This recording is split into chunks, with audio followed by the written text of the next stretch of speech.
Hi everyone, welcome once again to Teaching Learning with Shweta. I'm Dr. Shweta and today I'll be discussing the cognitive theories of motivation. तो आज मैं cognitive theories of motivation के बारे में बोलूँगी और इससे पहले हमने जितनी भी theories के बारे में डिस्कस किया था, motivation की theories के बारे में डिस्कस किया था, वो प्राइमरीली या तो बिहेवियरिस्ट थी जो स्टिमुलस रिस्पॉन्स की बात कर रही थी, रिवॉर्ड्स की बात कर रही थी, एसोसिएशंस की बात कर रही थी। उससे पहले हमने कुछ इंस्टिंक्टिव थ्योरीज की बात की, उसके पहले हमने साइकोएनालिटिक थ्योरीज की बात की, ड्राइव रिडक्शन थ्योरीज की बात की, वॉल्यूशन की बात की. So we've been talking about so many factors responsible for our motivation till now. We've been talking about behavior, that is stimulus response bonds, that are strengthened by either associations or because of rewards, or we have spoken about, we've talked about instincts being responsible behind motivational behavior, or psychoanalytic theory we've discussed, in which we've talked about our unconscious behavior, our past experiences playing a role in shaping our motivation towards things.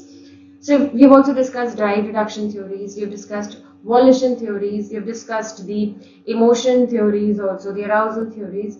So all that discussion we have completed. So today what we will be discussing is the role of cognition in motivation. So when we talk about cognition, we are talking about all that is happening in our minds. तो हम आज जो बात करेंगे वो हम दिमाग की चीज़ों का क्या रोल है हमारे मोटिवेशनल बिहेवियर में, किसी भी काम को करने में, उसके बारे में बात करेंगे. ऐसा नहीं है कि हमने इसके बारे में बिल्कुल हमने इसको टच ही नहीं किया है. In my previous video, I discussed Tolman's theory, and we also discussed James Lang's Cannon-Bard and Sketcher's two-factor theory. In those theories also we had elements of cognition, that is pattern recognition and all that taking place, but still those theories are largely behaviorists. तो हमने उन theories में, इससे पहले का जो video था उसमें हमने purposive behavior की बात तो की ही थी, थोड़ा सा cognition का element आया था, but अभी भी वो theories जो हैं वो behaviorist schools के अंडर ज़्यादा कनेक्टेड मानी जाती है, क्योंकि उनमें अभी भी स्टिमुलस और रिस्पॉन्स के बीच के बॉन्ड की बात की है. टोलमैन की थ्योरी में भी हमने फूड को मेज के बाहर रखा था, which was a stimulus, and cat responding in a way that finding a way through the maze because of the reward is doing it primarily because of this stimulus response bond. Although the rat was also forming patterns and recognizing the path, that cognition has been talked about a little in the previous video, but still till now the theories have not touched upon cognition in details. तो आज जो हम theories की बात करेंगे, the insight theory, Levin's field theory, attribute theory, expectancy theory and cognitive dissonance theories. मैंने उन theories को सिलेक्ट किया है जिनका एजुकेशन में ज़्यादा इम्प्लीकेशन है. There are more theories that fall under this cognitive school of thought that explain motivation. Some of them are related to work and management areas. बहुत सारे उनको मैंने नहीं लिया है, but these are not the only theories that could be put under cognitive theories. There are several other theories and it's not possible to include all of them in today's presentation. तो मैंने ये जो education से ज़्यादा link होती हैं उनको मैंने select किया है. So I selected only those theories that relate, have more relation with education and more implications in education. So let's start with the insight theory. Insight theory दी थी कोहलर ने. कोहलर ने ये एक एक्सपेरिमेंट किया था. उन्होंने एक चिंपैंजी जिसका नाम सुल्तान था उसको एक केज में रखा था, एंड उस केज में उन्होंने बनानास ऊपर टांग दिए. So he did this experiment. Kohler, he put a chimpanzee whose name was Sultan in a cage, and he hung bananas in that cage, and they were quite at a height that they could not be easily reached by Sultan. तो सुल्तान सोचता रहा, कोशिश करता रहा, jump करता रहा to get those bananas, but Sultan failed in his attempts.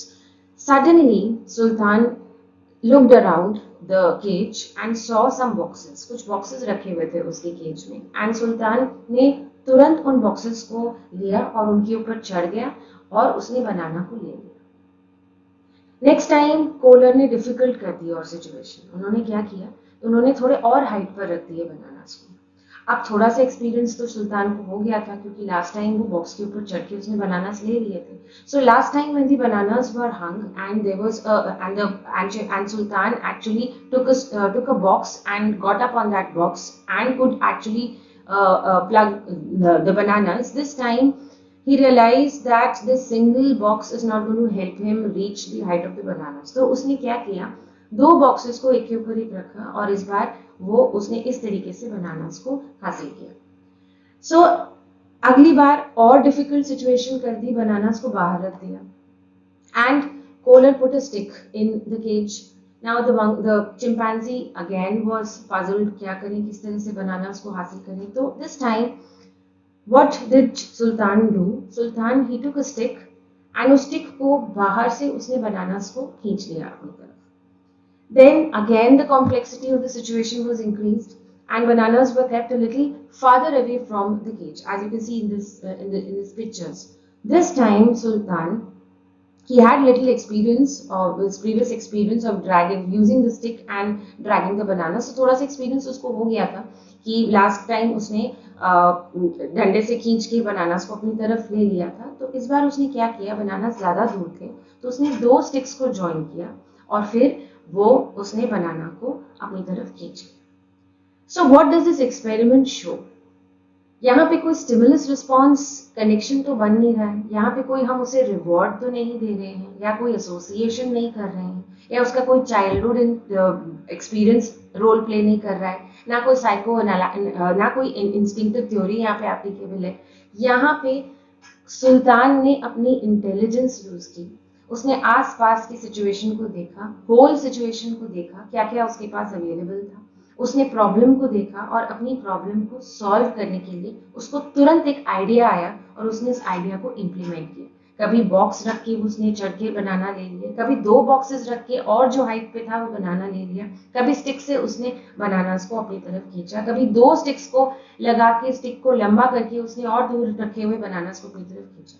So in this experiment it was seen that neither was a reward playing any role in motivating chimpanzee Sultan to draw the bananas towards himself, to come up with an idea of placing boxes and getting up on those boxes to get the bananas, or joining the sticks to get bananas closer to him. This was being done solely by chimpanzee who was using his intelligence, was analyzing the whole situation, was seeing what is available, what is not available, what is the problem and how the solution of this problem can be obtained. So actually the monkey came up with a sudden idea which was a solution to his problem in this experiment. वो जो sudden idea उसको आता है इस experiment में कि इस तरह से मुझे बनाना मिल सकते हैं, ये होती है इनसाइट. तो ह्यूमन बीइंग्स हर चीज रिवॉर्ड्स के लालच में नहीं करते हैं या उनकी हैबिट है इसीलिए नहीं करते हैं या कोई एसोसिएशन बन गया है वो मशीन की तरह रिस्पॉन्ड करेंगे, कोई स्टिमुलस आती है, ऐसा नहीं है. ह्यूमन बीइंग्स अपना ब्रेन यूज करते हैं, अपना माइंड यूज करते हैं, जैसे इस केस में सुल्तान ने अपना दिमाग यूज करके बनानास को अपनी तरफ लिया. So human beings, they use their intelligence, they come up with solutions to problems which suddenly come as ideas to them, and that is called insight. And therefore human beings are motivated to learn something or solve a problem or do something because they have an insight. So sudden solution to a problem is called the insight, and that motivates us to do a lot of things and solve our problems. So the factors that are playing role in solving a problem are intelligence, problem solving abilities and gestalt. Gestalt क्या है? Collar को हम gestalt psychologist कहते हैं. तो यहाँ पे मैं थोड़ा सा बताऊंगी gestalt का मीनिंग क्या है. अगर आप एक फ्लावर देखते हैं तो आप फ्लावर को क्या इस तरह से डिवाइड करके देखते हैं कि उसकी पत्तियां हैं, उसकी स्टेम है, उसका कलर है, उसका स्मेल है. That's not how we view a flower. We don't view a flower according to its components. We view a flower as a total entity. पूरा combination of all parts से जो whole बन रहा है हम उसको view करते हैं. तो ऐसे ही हर situation को हम as a whole perceive करते हैं and then we come up with solutions to the problems in that situation. तो यहाँ तो this whole understanding the whole is called gestalt. And Kohler was a gestalt psychologist. So उन्होंने यही बताया कि इस एक्सपेरिमेंट में चिंपैंजी पूरी सिचुएशन को देख रहा है। यहाँ पे वो हैबिट फॉर्मेशन नहीं हो रही है, यहाँ पे कोई स्किनर की कंडीशनिंग नहीं हो रही है, आपको रिवॉर्ड नहीं मिल रहा है, कोई एसोसिएशन नहीं हो रहा है, ना कोई इंस्टिंक्ट्स काम कर रहे हैं। यहाँ पे सिंपली उसने पूरी सिचुएशन को देखा है और उस सिचुएशन को देखते हुए उसके दिमाग में आइडिया है। So it's something to do with our gestalt, our ability to see things, perceive things in totality, and something to do with idea or insight. अब इंसाइट की बात कर रहे हैं तो ऑब्वियसली आइडिया इंसाइट तो दिमाग में ही आता है, तो ऑब्वियसली ये कॉग्निटिव थ्योरी है. So it is insight which is actually playing a role in doing some behavior. ये जो बिहेवियर था चिंपैंजी का डंडा दो लंबा करके बनाना लेने का, ये उसकी इंसाइट की वजह से था. एंड बिकॉज उसको सिचुएशन पूरी दिख रही थी, तो परसेप्शन, इंटेलिजेंस, इंसाइट, ये सारी चीजें रोल प्ले करती हैं हमारे मोटिवेशन में. ये जेस्टॉल्ट थ्योरी से, इस इंसाइटफुल थ्योरी से निकल के आता है. अब हम एक दूसरी थ्योरी पर जाते हैं, लेविन्स थ्योरी ऑफ मोटिवेशन. लेविन ने क्या कहा था कि हम जितने भी लोग हैं, हम सबकी एक लाइफ स्पेस क्या होता है, जैसे ही हम इस दुनिया में आते हैं हमें एक एनवायरनमेंट मिलता है, तो वो हमारा लाइफ स्पेस होता है. उस एनवायरनमेंट में हमारी फैमिली होती है, हमारी सोसाइटी होती है, हमारा स्कूल होता है, नेबरहुड होता है. So every individual has a life space, and life space is formed shaped by the experiences we get, the experiences of school, family, society, all that makes our life space. अब life space एक जैसा तो नहीं रहेगा, because as we are growing, the environment is changing constantly. There are so many things happening in our environment, so many choices we have to make, so many conflicts, so many tensions, so much happening in the environment, and hence the life space keeps changing. तो जब भी life space change होता है, जब भी कोई conflict आती है, टेंशन आती है, इन चीज़ों की वजह से कोई लाइफ स्पेस हमारा बदल रहा होता है, that is when we act in a certain way to reduce that tension and make our life space stable. तो हम सबका एक एनवायरनमेंट है, एक लाइफ स्पेस है, जो हम चाहते हैं हमेशा स्टेबल रहे, उसमें कोई कॉन्फ्लिक्ट्स ना आए. तो हम कुछ ना कुछ ऐसा करते रहते हैं ताकि लाइफ स्पेस स्टेबल रहे और उसकी कॉन्फ्लिक्ट कम हो जाए. हमारा जो चीज़ों को करने का मोटिवेशन है वो होता ही इसलिए है ताकि हमारा लाइफ स्पेस कंफर्टेबल रहे. ये थोड़ा सा ड्राइव रिडक्शन थ्योरी से भी मिलता है, आप अगर सोचें तो लाइफ स्पेस है क्या और बिहेवियर क्या है. इट इज सीन, आप फर्स्ट इक्वेशन में देखेंगे, बी मैंने लिखा है is equal to F of life space. मतलब जो हमारा बिहेवियर है, जो भी हम करने को मोटिवेटेड है, वो हमारी लाइफ स्पेस, जो हमारे एक्सपीरियंसेस से टोटल हमारा लाइफ स्पेस बन रहा है, उस पर डिपेंड करता है. तो अगर लाइफ स्पेस बदल रहा है, उसमें कोई प्रॉब्लम आ रही है, चेंज आ रहा है, तो हमारा बिहेवियर भी बदलेगा, हमारा मोटिवेशन भी रहेगा उसको वापस स्टेबल करने के लिए. तो हो सकता है इस लाइफ स्पेस में कभी कोई नीड आ गई, कोई टेंशन आ गया, और बैलेंस, मतलब हमें पता है कि इसको करने से अच्छी फीलिंग आएगी या इसको करने से बुरी फीलिंग आएगी, ये कोई एक फैक्टर आ गया, या हमारा कोई गोल बन गया, या उस गोल को पहुंचने के लिए कोई ऑब्स्टिकल बन गई जिसको हमें हटाना है, तो हमारी लाइफ स्पेस डिस्टर्ब हो जाएगी. So our life space gets disturbed by these factors, the needs, tensions, balance, barriers. तो जिंदगी में हर रोज कुछ ना कुछ होता रहता है, हमारे एक्सपीरियंसेस बदलते रहते हैं, टेंशन्स आती रहती हैं, नीड्स आती रहती हैं, और इन चीजों की वजह से हमारी लाइफ स्पेस बदलती रहती है और डिसइक्विलिब्रियम आता रहता है. आप हो सकता है एक दिन आप कॉलेज के लिए लेट हो गए, आपको ट्रैफिक मिल गया, तो हो सकता है यही आपके लिए टेंशन की एक वजह बन जाए, और अगले दिन आप आधा घंटा पहले निकलो, आप मोटिवेटेड हो ज्यादा जल्दी निकलने के लिए. तो इस तरह की बहुत सारी छोटी, तो छोटा सा एग्जाम्पल था, इस तरह की बहुत सारी लाइफ में चीजें, एक्सपीरियंसेस होते रहते हैं जिसकी वजह से हमारी लाइफ स्पेस चेंज होती रहती है. और ये रीजंस हो सकते हैं, कोई नीड, कोई टेंशन, कोई बैलेंस, कोई बैरियर, और उसको रिस्टोर करने के लिए हम लाइफ में चॉइसेस करते हैं या एक्शंस लेते हैं या मोटिवेटेड होते हैं कुछ करने के लिए. तो क्या होती हैं कॉन्फ्लिक्ट्स, कि कभी कभी हमें बहुत सी चीजों में चूज करना पड़ता है, तो वो होती है एक सिचुएशन कॉन्फ्लिक्ट वाली, जो हमारी लाइफ स्पेस को डिस्टर्ब कर देती है. तो लेविन ने ये 4 तरह की कॉन्फ्लिक्ट्स बताई थी: approach conflict, avoidance conflict, approach avoidance conflict और मल्टीपल कॉन्फ्लिक्ट्स.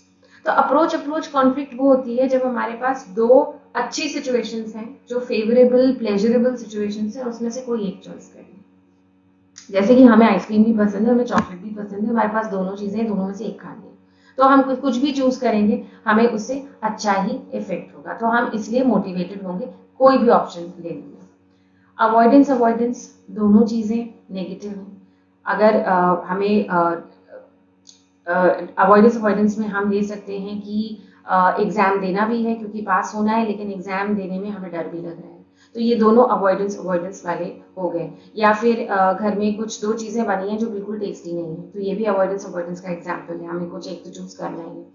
अप्रोच अवॉइडेंस हो सकता है कि हमें डेंटल ट्रीटमेंट कराना है, अब डेंटल ट्रीटमेंट जो है वो जरूरी है, तो अप्रोच है यहाँ पे, लेकिन अवॉइडेंस इसलिए है क्योंकि उसमें दर्द होता है। या सपोज हमें पेट लेना है कोई, अब पेट को रखना is means you'll always have a companion, so this is a positive thing, but then having a pet comes with a lot of responsibilities of cleaning and feeding him or her, so that means that is an avoidance thing।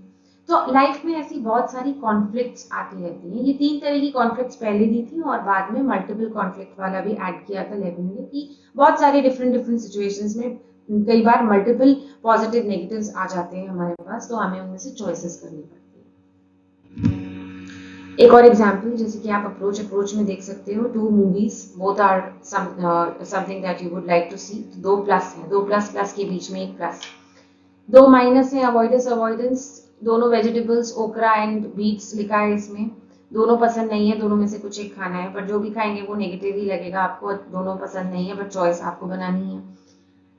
इसमें motivation कम होगा आपका। Then approach avoidance, इसमें आप देखो एक plus है एक minus है, मतलब मैंने जो पेट का एग्जांपल दिया था आपको कि keeping a pet is a cuddly experience but at the same time comes with responsibilities.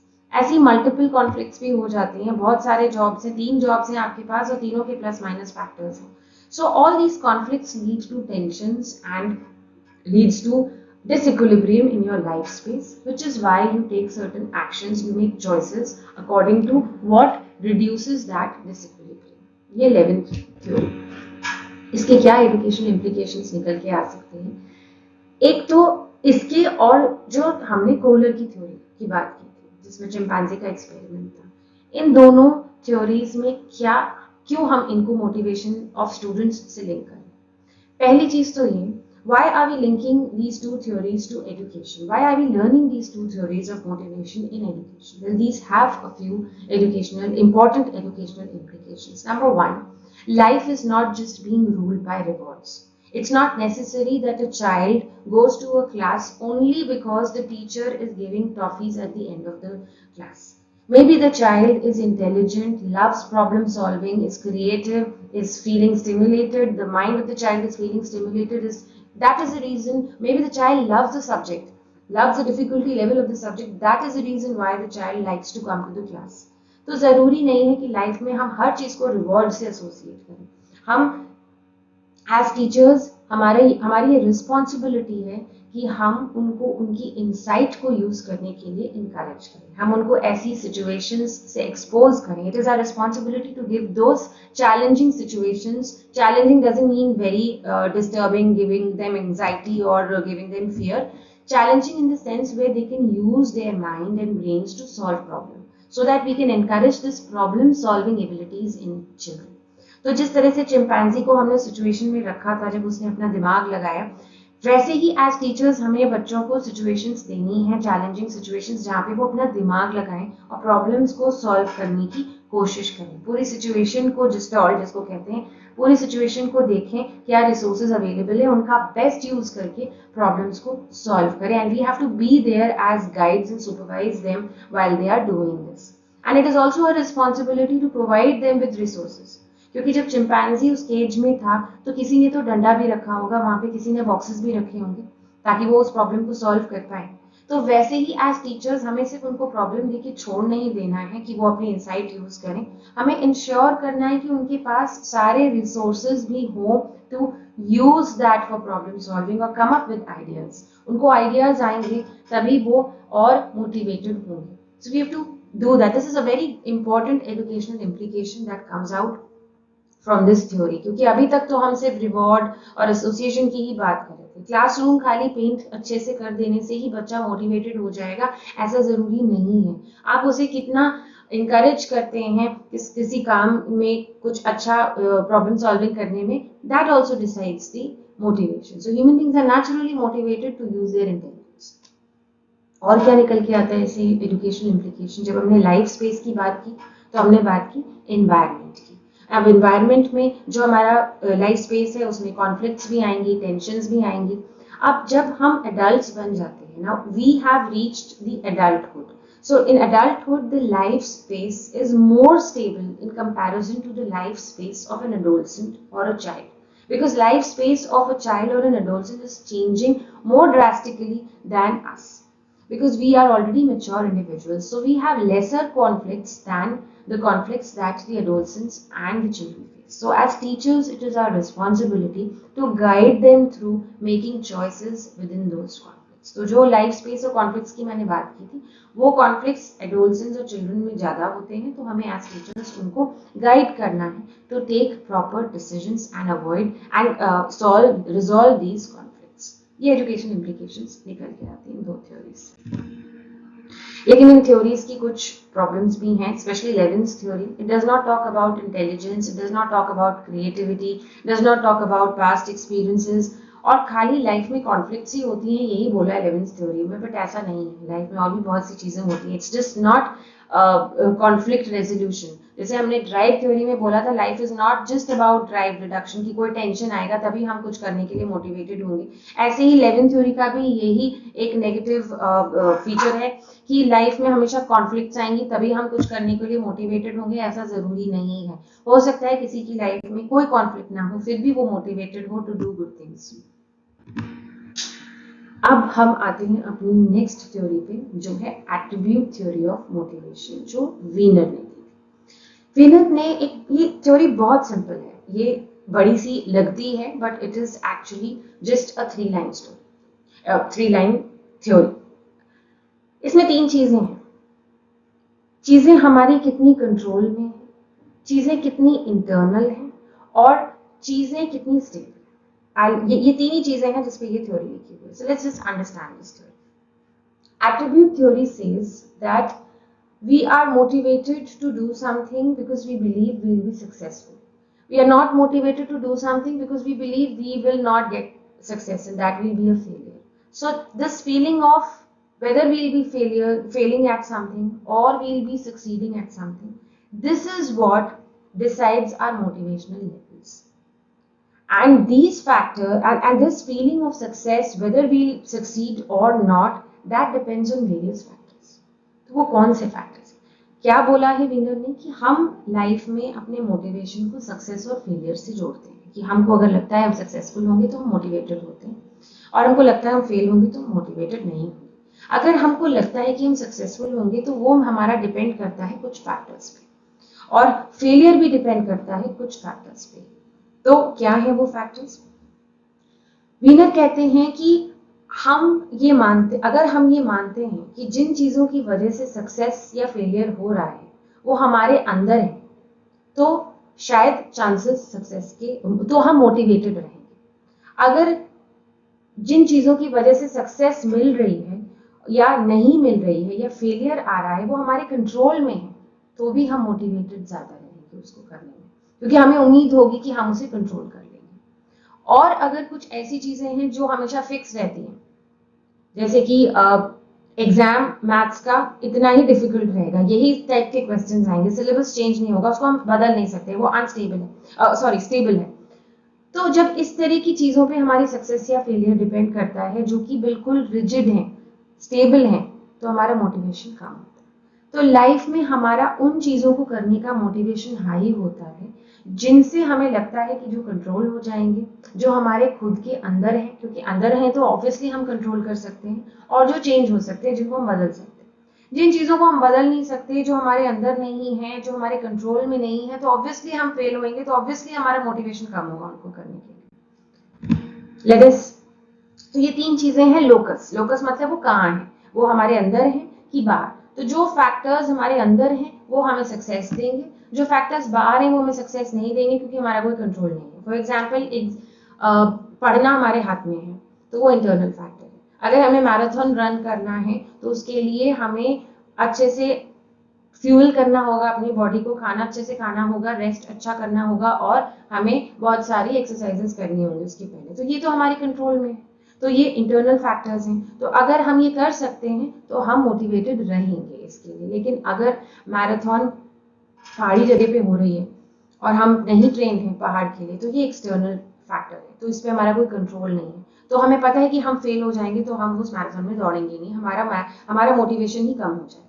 सो जब वो फैक्टर्स होते हैं जहाँ जो इंटरनल है, तो हमारा मोटिवेशन हाई होता है, क्योंकि इंटरनल फैक्टर्स पे हमें बहुत फेथ होता है कि हम सक्सीड हो जाएंगे। दूसरा फैक्टर है स्टेबिलिटी। जिन चीज़ों को हम बदल ही नहीं सकते हैं, उन चीज़ों के आते ही हमारा मोटिवेशन कम हो जाएगा उनको करने के लिए, क्योंकि हमें लगेगा हम फेल हो जाएंगे, क्योंकि हम चेंज ही नहीं कर सकते। अगर हमारा पेपर किसी ऐसे टीचर ने सेट किया है जो कि बहुत ज़्यादा स्ट्रिक्ट क्वेश्चन पेपर बनाती है, तो हम उसमें कुछ नहीं कर सकते, तो वो हमारा अनस्टेबल नहीं है, वो स्टेबल फैक्टर है। कंट्रोलेबिलिटी, अगर हम उस सिचुएशन को कंट्रोल कर ही नहीं सकते हैं तो ऑब्वियसली हम हमेशा ये मान के चलेंगे कि हम फेल हो जाएंगे, तो इसीलिए हम उस चीज को करेंगे नहीं, हमारा मोटिवेशन लो होगा। So locus where these factors are located inside us और आउटसाइड, इन द एनवायरनमेंट और in us, that secondly stability, can we change those factors, क्या वो फैक्टर्स बदल सकते हैं या हमारे हाथ में नहीं है, कंट्रोल कर सकते हैं हम उनको कि नहीं। These three things decide whether we believe we will be successful or failure, and that belief will affect our motivation. तो अगर आप देखें इंक्रीज इन मोटिवेशन, अगर जो फैक्टर्स हैं वो हमारे इंटरनल हैं, जैसे फटीग को हम कंट्रोल कर सकते हैं खा के, सो के, आराम करके, तो अगर ये वाला फैक्टर है किसी चीज में तो इसको तो हम डेफिनेटली सक्सेस से जोड़ेंगे क्योंकि हमारे अंदर है। लेकिन अगर एक्सटर्नल लोकस है, जैसे कि किसी एग्जाम में एग्जामिनर स्ट्रिक्ट आ गया, इस पे तो आप कुछ नहीं कर सकते, ये आपकी एबिलिटी से नहीं रिलेटेड है, ये एक्सटर्नल है। तो अगर इस तरह की कोई सिचुएशन है तो मोटिवेशन हो सकता है कम हो जाए, फेलियर के चांसेस आपको ज्यादा लगे, तो आप उस चीज को अवॉइड करो। सेकेंड है अनस्टेबल आउटकम्स, अगर आपको लगता है कि कोई चीज बदल सकती है, फॉर एग्जाम्पल अगर आप कई बार एग्जाम्स दे सकते हो, एक बार नहीं क्लियर हुआ, दूसरी बार दिया, तो आप थोड़े से मोटिवेटेड रहोगे कि हाँ चलो देख के देखते हैं, एक बार नहीं भी होगा तो दूसरी बार निकल जाएगा।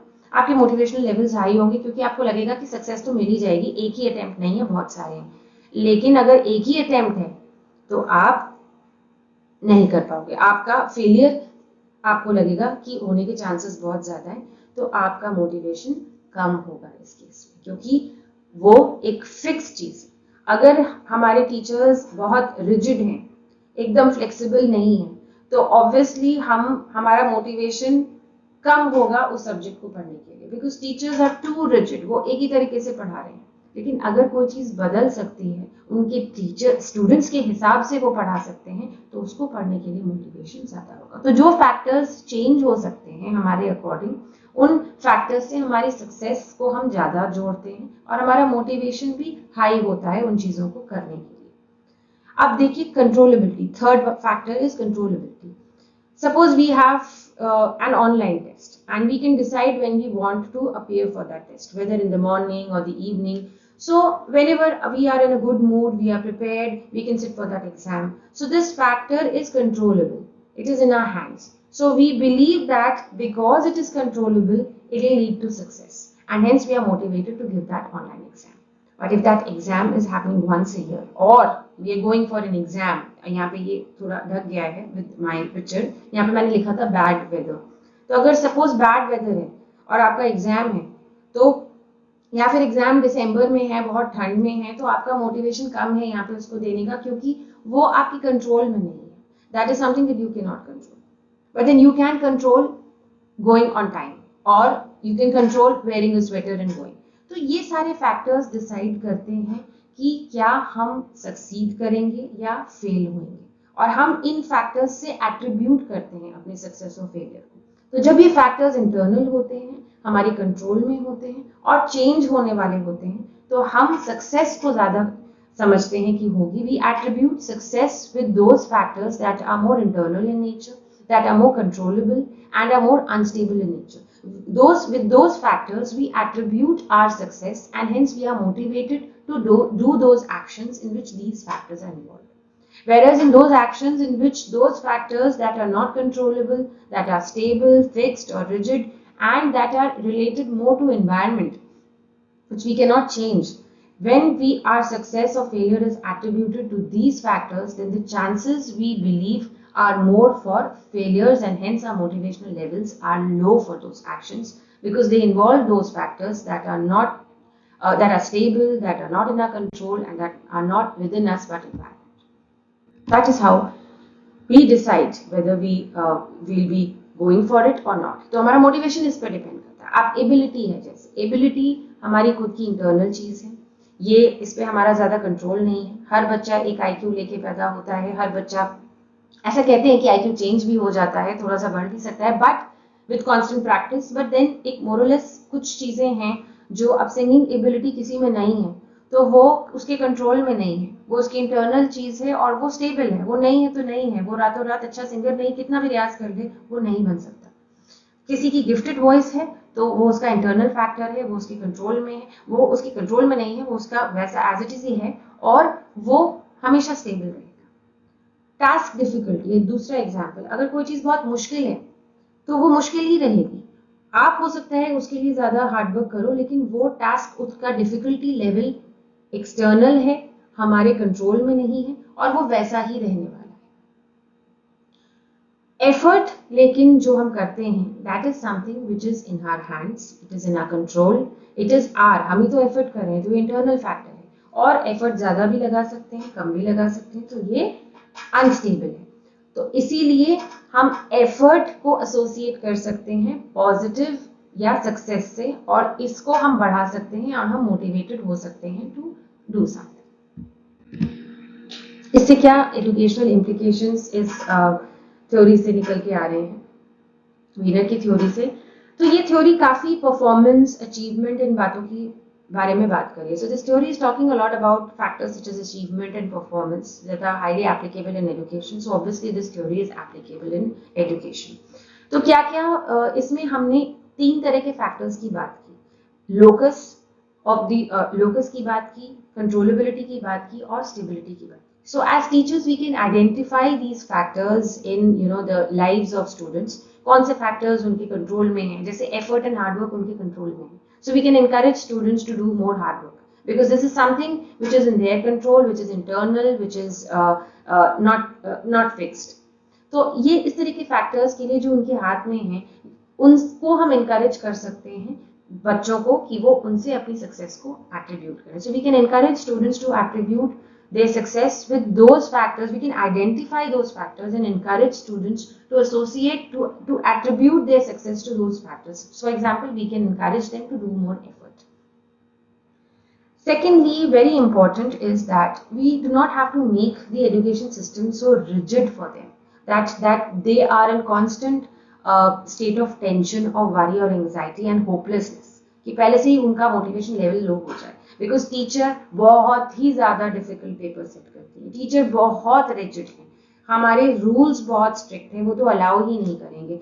मेरी तबीयत खराब है लेकिन फिर भी मुझे एग्जाम में वो 2 मिनट भी वॉशरूम नहीं जाने देंगे because they are very strict. तो ये जो रिजिडिटी है, जो एकदम से बच्चे के सामने ये शो करती है that everything is very rigid and is beyond their control and is completely stable, that reduces the motivation of children to work efficiently. So somewhere we have to strike a balance between the stability, controllability and the locus of these factors so that students are motivated, they believe in themselves, they are enthusiastic, they are not discouraged from the fear of failure, and they are motivated to take up those activities. This is what educational implication we can deduce from these theories. अब हमारी जो दूसरी cognitive theory है, ये सारी theories बहुत easy हैं, इसमें ये लर्निंग से भी एसोसिएटेड हैं और हम डिटेल्स में इसलिए नहीं पढ़ रहे हैं because we are only interested in how these theories are contributing to motivation. So Atkinson's expectancy model भी मोटिवेशन से रिलेटेड है. वो ये कह रहे हैं कि हम एक्सपेक्ट करते हैं कि हम, ये भी वैसा ही है, सक्सेस और फेलियर की एक्सपेक्टेशन से रिलेटेड है ये वाली थ्योरी भी. So here Atkinson is saying that there are three factors and the multiplication of these factors that plays or decides how motivated we will be in doing something. किसी भी चीज को करने के लिए ये तीन चीजें हैं जो डिसाइड करेंगी कि हम मोटिवेटेड हैं कि नहीं। एक तो हमारा मोटिव स्ट्रांग होना चाहिए। अगर कोई नीड ही नहीं है, किसी चीज की कमी ही नहीं है, या कोई रेडीनेस ही नहीं है कुछ करने के लिए, या मोटिव नहीं है, तो ऑब्वियसली मोटिवेशन कम हो जाएगा, चाहे बाकी दो चीजें कितनी भी ज्यादा हो। So if the individual is not having a need of something or is not enthusiastic or ready or does not have that readiness to do something, we cannot expect high motivation from that person even if the other two factors are high. अब ये जो motive है ये दो तरह के हो सकते हैं, या तो सक्सीड करने का हाई मोटिव हो या फेलियर अवॉइड करने का हाई मोटिव। दोनों अगर ज्यादा हैं, चाहे हम कामों को इसलिए कर रहे हैं कि हमें मम्मी पापा की डांट ना पड़े, या हम इसलिए कर रहे हैं कि हमें रिवॉर्ड मिले, चाहे वो सक्सेस हो या फेलियर को अवॉइड करने का मोटिव हो, motives play an important role in motivation. But yes, it is a known fact that when success motive is present instead of failure motive, the amount of motivation is more positive and higher. तो जब बच्चे motives तो role play कर ही रहे हैं motivation में, चाहे वो सक्सेस के लिए हो या फेलियर अवॉइड करने के लिए हो, लेकिन सक्सेस के लिए जो मोटिव होता है उसका इम्पैक्ट ज्यादा होता है। Second factor is probability of success. यहाँ पे आ रहा है expectancy.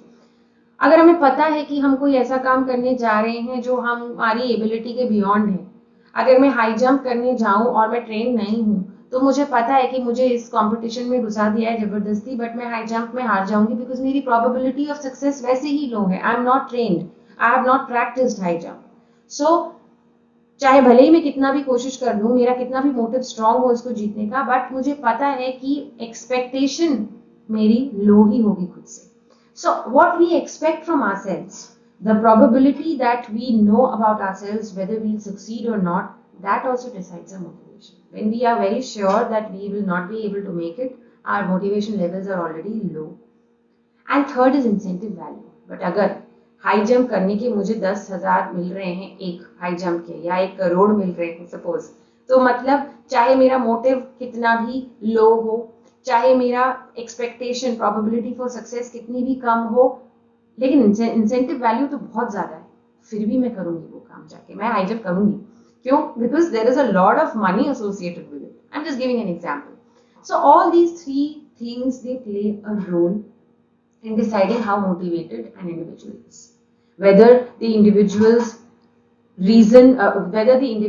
willingness to succeed or fail or avoid failure is high, whether the individual's knowledge or expectation from himself or herself, the probability of winning or losing is high, and whether that task gives a huge reward or not, that is also incentive का मतलब वही है, that is high or not. These all three factors together decide whether the individual will be motivated or not. अब इसके क्या implications हैं? Obviously हर चीज में हम incentives introduce हमें करने चाहिए। ये reward रखने वाली बात नहीं है कि reward से हम उनको सिखा रहे हैं या motivation बढ़ा रहे हैं, but yes, even in the cognitive theories, it has been believed that if we keep rewards, it kind of motivates behavior. So there is no harm in, as a teacher, keeping incentives. Now these incentives, those prizes that we keep, or those little rewards that we keep, or those certificates that we give to students, they actually play a role in motivating them. कि चलो एक certificate तो मिल ही जाएगा हमें. Then हमें बच्चों को ये clarity देनी है कि आप किस चीज में अच्छे हो वो आइडेंटिफाई करो, एंड अगर आपने बच्चे को उस चीज को आइडेंटिफाई करने में हेल्प कर दी जिसमें वो अच्छा है, तो वो मोटिवेटेड होगा उसी में. If a child is good at singing and you help the child discover that and encourage that child to practice singing, then the probability for success, जो हमारा बीच का फैक्टर था, that will be high, and the child will be motivated to participate in singing competitions and will become a very good singer in future also. So it is very important for us to help students recognize their strengths and abilities, and accordingly the students should be motivated, they'll get motivated to take up those activities and they'll actually do well in them. So that is also, so probability of success जो बीच का factor था, that has an educational implication from this theory. And then it's not always that we should be forcing students to avoid failures. हम failures को avoid करने के लिए बहुत pressure डालते हैं। इस थ्योरी में मैंने पहले ही बताया था कि जो सक्सेस मोटिव जब हाई होता है, लोगों का दो तरह का मोटिव हो सकता है, या तो सक्सीड करने का या फेलियर अवॉइड करने का।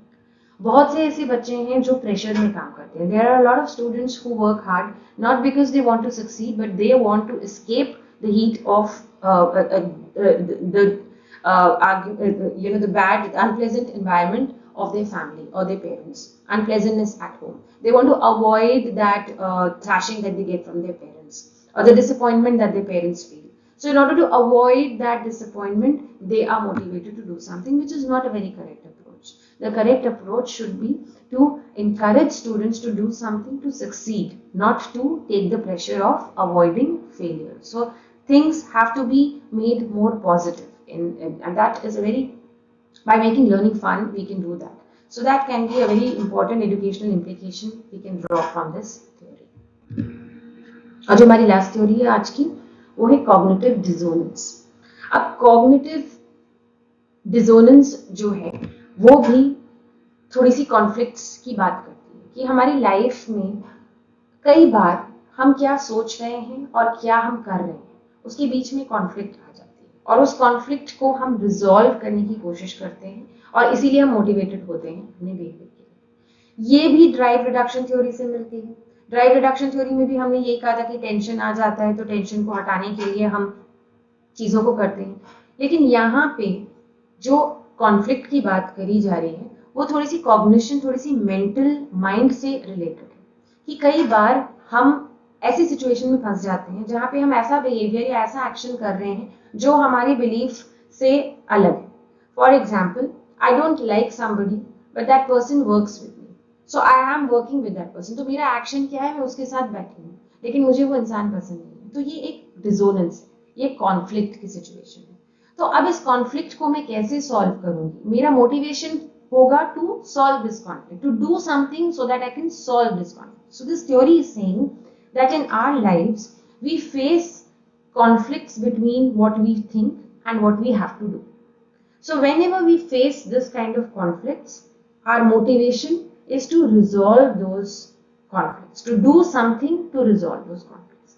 तो जब भी लाइफ में हम जो कर रहे हैं, जो हमारा एक्शन है और जो हम सोच रहे हैं, उसके बीच में जब एक कॉन्फ्लिक्ट आती है तो वो डिसोनेंस कहलाता है। उस डिसोनेंस को सॉल्व करने के लिए ही हम कुछ एक्शन लेते हैं। दैट उसको करने, उस डिसोनेंस को हटाने के लिए हम मोटिवेटेड होते हैं कुछ करने के लिए। कुछ ऐसा करो कि वो डिसोनेंस कम हो, ये हमारा मोटिवेशन है। So that is what this theory is saying, that motivation क्यों होता है, बिकॉज मोटिवेशन में आके हम क्यों, why are we motivated to do something, because we are trying to resolve these conflicts. कभी कभी जो हमारे एक्शन और बिलीफ में जो कॉन्फ्लिक्ट आ जाते हैं, उन कॉन्फ्लिक्ट्स को रिजॉल्व करने के लिए हम जो चीजें करने के लिए मोटिवेटेड रहते हैं, उसकी बात की हमने। तो जब हमारे एक्शन और बिलीफ अलग अलग हो जाते हैं तो उसमें इनकंसिस्टेंसी आ जाती है, तो डिसोनेंस बढ़ जाती है। तो इसीलिए मैंने लिखा है डिसोनेंस अप। तो उसको हम कैसे, अब हमारा मोटिवेशन होगा कि हम इस डिसोनेंस को कम करें, जो लास्ट में आप देख रहे हो डिसोनेंस डाउन। तो क्या हमने, तो ये जो बीच की जो चीज है ये है हमारा मोटिवेशन टू डू समथिंग। तो हमने क्या किया, या तो हमने अपने बिलीफ को चेंज कर दिया कि कोई बात नहीं, अगर वो इंसान मुझे पसंद नहीं है बट मुझे तो बैठना है, मैं कुछ नहीं कर सकती, तो मैंने खुद इस तरह से अपने मन को समझा दिया। या फिर मैंने एक्शन को ही चेंज कर दिया, मैं वहां से उठ के चली गई, मैं उसको अवॉइड करूंगी। तो इस तरह से मैंने अपनी डिसोनेंस को, कॉन्फ्लिक्ट को कम कर दिया। या तो एक्शन बदल दो, या एक्शन की समझ को बदल दो, परसेप्शन बदल दो, या फिर बिलीफ को ही बदल दो। So whenever we are stuck in those situations when there is a conflict between our action and belief, it results in dissonance. And our motivation or to do something is directed towards resolving this kind of conflict. तो life में जब भी action और belief में conflict आती है वो dissonance कहलाता है। डिसोनेंस हमें पसंद नहीं है, हमें अनप्लेजेंट लगता है, इसीलिए हमारा मोटिवेशन होता है कुछ ऐसा करो कि वो डिसोनेंस खत्म हो। तो मोटिवेशन इस वजह से होता है ताकि इस तरह की जो डिसोनेंस या कॉन्फ्लिक्ट्स लाइफ में आ रही हैं वो कम हो। यहाँ पे एक एग्जांपल है स्मोकिंग का। अ पर्सन स्मोक्स, एक इंसान है वो स्मोकिंग कर रहा है, उसका ये बिलीफ है कि स्मोकिंग तो बहुत खराब है, लेकिन उसका एक्शन क्या है कि वो स्मोक कर रहा है। तो अब इन दोनों में कॉन्फ्लिक्ट है। उसको पता है कि स्मोक करने से अनहेल्दी हो जाएगा, वो उसके लंग हार्म हो रहे हैं, और at the same time the person knows that he or she smokes, so the person is in a state of conflict because the action is he is smoking and the belief is that he or she is smoking, but it is not a good thing. So this is a state of dissonance. So now the individual will be motivated to either change the belief or change the action. So if the individual changes the action, he or she quits smoking, action को ही बदल दिया, तो dissonance खत्म हो गई, अब वो शांति से हो गया कि मैंने सिगरेट ही छोड़ दी, तो मोटिवेटेड होगा वो सिगरेट छोड़ने के लिए. लेकिन अगर वो बिलीफ को चेंज करता है, उसका बिलीफ था कि सिगरेट अनहेल्दी है, वो सोचता है कि अरे रिसर्च ने तो कहा है ऐसा कुछ, बहुत लोग मरे नहीं हैं इससे, तो चलो सिगरेट पीते, तो इसका मतलब the person is motivated to continue smoking because the change was made in the belief. So motivation कुछ करने का या कुछ नहीं करने का आ रहा है किस वजह से, या तो एक्शन चेंज हो गया है या बिलीफ चेंज हो गया. So in our lives are times when we are stuck between our action and belief, we either are motivated to change the action और are motivated to believe to change the belief, and accordingly we do various things. For example, ये जो example मैंने आपको पहले दिया था, मेरा belief है कि I don't like him, but I see him all the time and I have to sit and work with that person, so ये मेरा एक्शन है. अब इन दोनों के बीच में डिसोनेंस है, तो या तो मैंने एक्शन को चेंज कर दिया, मैं उस पर्सन को अवॉइड करके दूसरे रूम में चले जाती हूँ, या फिर मैंने अपनी बिलीफ को चेंज कर दिया कि कोई नहीं, मुझे तो उसको थोड़े से घंटों की तो बात है, तो मैंने अपनी बिलीफ को एडजस्ट कर दिया. तो इस तरह से I will be motivated to either sit with him and not give a thought, और I will be motivated to go and sit in another room. So this behavior, this motivation behind my two choices of behavior is because I want to resolve this dissonance, and either I'll resolve it by changing my action or by changing my belief. तो इसका क्या education implication निकल के आता है कि एक तो ये जो चीज है चेंजिंग बिलीव्स, ये रैशनल इमोटिव थेरेपी में भी यूज होता है. जब हमारी बहुत सारी इरेशनल, ये मेंटल हेल्थ से भी रिलेट करता है थोड़ा बहुत, बिकॉज मेंटल हेल्थ इश्यूज जब होते हैं लोगों को और वो इरेशनल थॉट्स की वजह से आते हैं, तो कई बार थेरेपिस्ट्स उनके इरेशनल थॉट्स को रिप्लेस करते हैं रैशनल थॉट्स से. अगर किसी को ये मानने लग जाए कि मैं लूजर हूँ, मैं 4 बार एग्जाम में फेल हो गया, ये फेल हो गई तो मैं लूजर हूँ, तो उसके इस इरेशनल थॉट को वो रैशनल थॉट से रिप्लेस करने की कोशिश करेंगे कि नहीं, तुम लूजर नहीं हो, इट इज बिकॉज तुमने पढ़ाई कम की, इस बार पढ़ाई अच्छे से करोगे. तो ये इस तरह की चीजें रैशनल इमोटिव थेरेपी में की जाती हैं, तो यहाँ पे थोड़ा सा इसके एलिमेंट्स को हम यूज कर सकते हैं. सेकेंडली, जो कॉन्फ्लिक्ट्स होती हैं, इस तरह की डिसोनेंस की कॉन्फ्लिक्ट्स एडल्ट्स से ज्यादा होती हैं because of the lack of maturity, they are more in children and adolescents. So at that time again we can act as guides and counselors and help them resolving the conflicts by making the changes in action or belief wherever necessary. तो ये काम as teachers हम कर सकते हैं, but इसकी भी कुछ डिलिमिटेशंस हैं कि खाली इम्बैलेंसेस ही नहीं है, खाली कॉन्फ्लिक्ट्स ही नहीं है, थोड़ी सी ये थ्योरी कम एप्लीकेबल है, थोड़ी सी वेग है, और हमेशा और ये इंटेलिजेंस, क्रिएटिविटी, इन चीज़ों को ज़्यादा डिस्कस नहीं करती है, तो इसके थोड़े कम इम्प्लीकेशंस. तो आज मैं यहीं तक करूँगी और इतनी ही कॉग्निटिव थ्योरीज की डिस्कशन पर एंड करूँगी. I'll not be continuing after more in today's video because too much of knowledge is not going to help. So what did we cover in today's video lecture? Our focus was completely on cognition. We began with Kohler's experiments. तो हम यहाँ इस video में हमने जो भी theory discuss की है और मोटिवेशन इन थ्योरी से जो एक्सप्लेन किया है, उसकी बॉटम लाइन यही है कि लाइफ में सब कुछ रिवॉर्ड्स से, एसोसिएशन से, इंस्टिंक्ट से, वॉल्यूशन से नहीं हो रहा है. लाइफ में जो हमारा मोटिवेशन है वो बहुत चीज़ों की वजह से हो रहा है. So everything that we are motivated for is not happening only because of associations और rewards or trial and error as the behaviorists say, or because it is being led by our instincts, or because it is being led by our past experiences, as the psychoanalytics and analytical philosophers, psychologists say. The motivation to do something has several cognitive reasons playing a role. our intelligence, our ability to come up with ideas to solve problems also motivates us to do something. Our expectations of whether we'll succeed or not, that also plays a role in our motivation. Our attribution to factors, whether we believe those factors are in our control, whether we believe the factors that will cause our success are within us or in the environment, are under our control or can't be controlled by us, these things also determine our motivation. We'll be motivated to do those things in which we feel we have control. Then our motivation also depends on on our expectation, on our motives. It depends on how much we want to resolve the conflicts, the kind of choices we make, the kind of experiences happening in our life space. तो ये सारी चीजें, जितनी भी मैंने अभी चीजें बताई, ये सब कॉग्निशन से रिलेटेड है, ये सब हमारे माइंड से, थिंकिंग से, परसेप्शन से, इनसाइट से रिलेटेड है. तो हमारा मोटिवेशन इन चीजों से निकल के आ रहा है कि हम कितनी एक्सपेक्टेशंस रख रहे हैं खुद की सक्सेस से, कितना हमारा मोटिव स्ट्रांग है, कितनी हमारी लाइफ स्पेस में कॉन्फ्लिक्ट्स आ रही हैं, कितनी हमारी कॉग्निटिव डिसोनेंस आ रही है, कितना हमारी हम आइडियाज लगा के, सिचुएशंस को देख के प्रॉब्लम को सॉल्व कर रहे हैं. ये सारी चीजें डिसाइड कर रही हैं. कितनी चीजों को हम ये मान रहे हैं कि वो हमारे कंट्रोल में हैं, वो हमारी इंटरनल हैं, वो स्टेबल हैं. इन चीजों से भी हम सक्सेस और फेलियर का मोटिवेशन, सक्सेस और फेलियर को जोड़ते हैं और मोटिवेशन डीमोटिवेशन होता है हमारा. तो ये सारी चीजें जो हैं, ये दिमाग में, ये सब चीजों के बारे में जो है, ये सब हमारे दिमाग से रिलेटेड है. It's all in are related to our mind.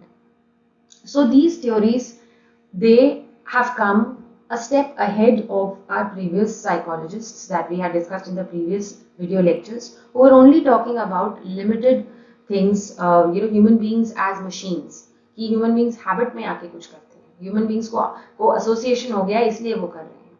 But ऐसा नहीं है. Human beings are not machines. They are intelligent, thinking creatures who are motivated to do things because they have cognitive abilities. This is what we can conclude from our discussion of various theories in today's lecture.